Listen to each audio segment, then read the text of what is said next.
चीज आती है कि बात लोग खेत के मालिक तो होते हैं, खेती बाड़ी करते हैं, लेकिन उनके पास निसाब के बराबर रुपए पैसे नहीं होते, तो उन पर कुर्बानी वाजिब है या नहीं?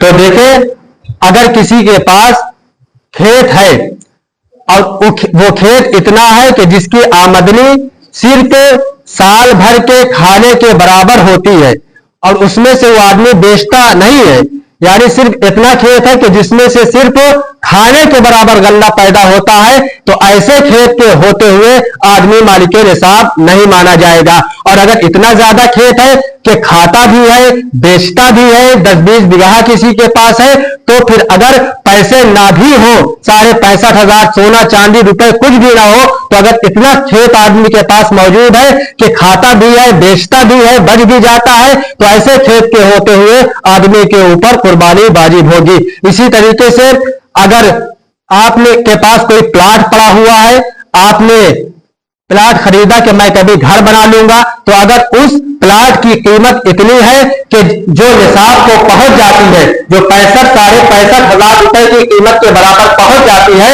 तो प्लाट के होते हुए भी आदमी मालिक निसाब माना जाएगा। सोना चांदी हो या ना हो, अगर किसी के पास प्लाट भी पड़ा हुआ है जिसकी कीमत निसाब के बराबर पहुंच जाए, तो उसके होते हुए भी आदमी मालिक निसाब माना जाएगा।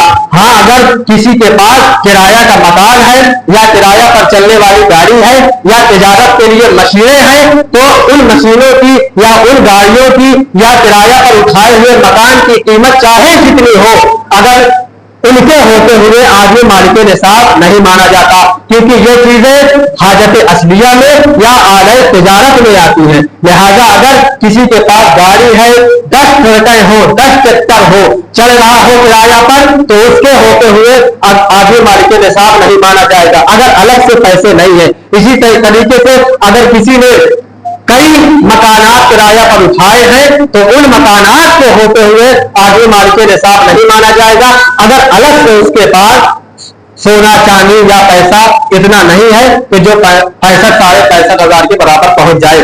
तो खुलासे कलाम ये है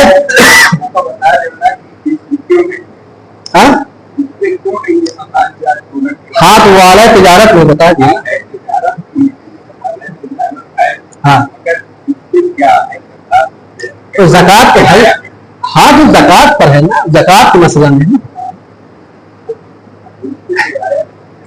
हाँ, वो ज़कात वाले मसले बयान कर चुका सब कि अगर किसी के पास मकान है या किराया पर चलने वाली गाड़ी है, तो अगर इतना किराया, अगर उसके जो किराया आता है वो बच रहा है, और जब आप जिस दिन ज़कात अदा कर रहे हैं, तो जो भी पैसा आपके पास होगा वो किराया के जरिए आया हो या किसी के जरिए आया हो, जो भी पैसा जो भी मिल्कियत आपके पास होगी उसकी ज़कात अदा की जाएगी। लेकिन जो किराया पर मकान उठाया जाता है या किराया पर गाड़ी चलाई जाती है, तो अगर सिर्फ इतना ही आदमी के पास है और रुपए पैसे सोना चांदी इतना नहीं है कि जो निसाब को पहुंच जाए, तो आदमी मालिक निसाब नहीं माना जाएगा कुर्बानी के हक में, और उस पर कुर्बानी वाजिब नहीं होगी।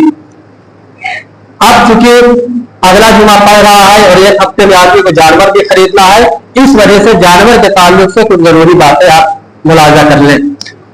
कोई भी जानवर आप खरीदे, अगर बड़ा जानवर है तो उसकी उम्र का 2 साल होना जरूरी है।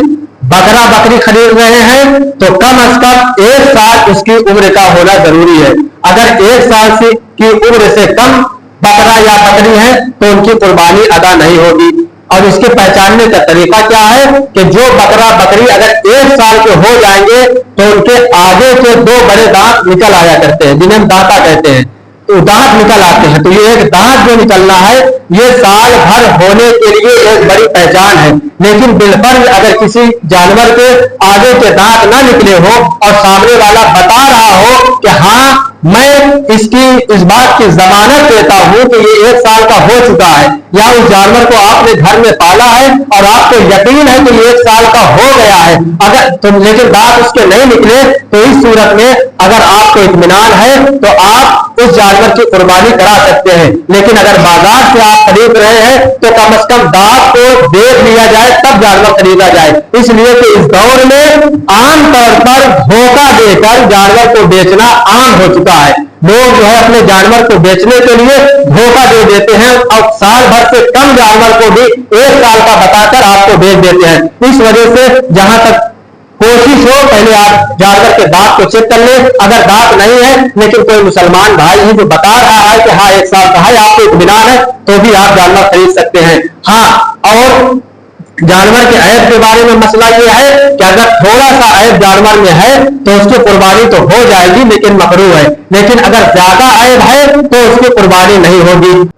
कान को 3 हिस्से में बांटे या दुम को 3 हिस्से में बांटे, अगर 1/3 तक है तो माफ, इससे ज्यादा हुआ तो कुर्बानी जायज नहीं। और सीन के बारे में मसला यह है कि अगर सीन थोड़ी बहुत टूटी या आधी टूटी है तो कुर्बानी जायज है, लेकिन अगर सीन जड़ तक टूटी हुई हो तो फिर उसकी कुर्बानी जायज नहीं है। जड़ तक बिल्कुल एकदम जड़ से टूट गई हो, अंदर से गूदा से टूट गई हो, तो इस जानवर की कुर्बानी जायज नहीं है। तो सीन, दिल और कान में फर्क है। सीन में जा का एतबार है और कान में और दिल में तिहाई का एतबार है। अगर तिहाई तक टूटी तो माफ, तिहाई से कम अगर कटे हैं ये कान या दिल तो उसकी कुर्बानी जायज है। इसी तरीके से अगर किसी जानवर के थन खुश्क हो, तो बड़ा जानवर है तो उसमें 2 थन खुश्क हो तो कुर्बानी जायज नहीं, 1 थन खुश्क हो तो उस बड़े जानवर की कुर्बानी जायज है।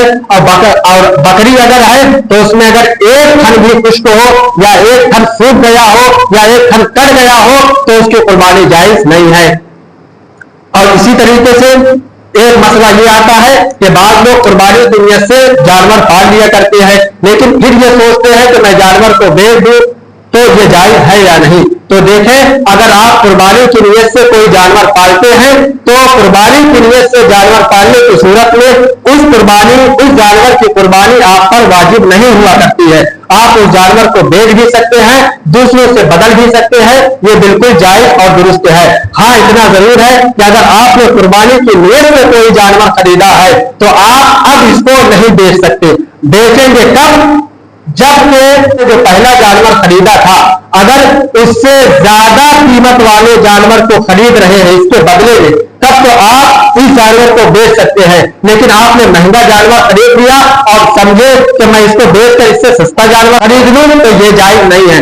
आप इसको अगर बेचेंगे तो जो जानवर आपने पहले खरीदा था उसकी कीमत के बराबर या उसकी कीमत से ज्यादा जानवर को खरीदना लाजिम और जरूरी है। अल्लाह ताला से दुआ है कि अल्लाह ताला हमें मसाइल दीनिया सीखने, उन्हें समझने और उन पर अमल करने की तौफीक अता फरमाए। वमा अलैना इल्लल बलाग। अस्सलामु अलैकुम। कोई मसला ना समझ में आए या बहुत सारे मसाइल हैं, इसमें एक जुम्मा में सब कुछ बयान नहीं हो सकता, अगर कोई बात आपके सामने आए तो उसको पूछ लीजिएगा।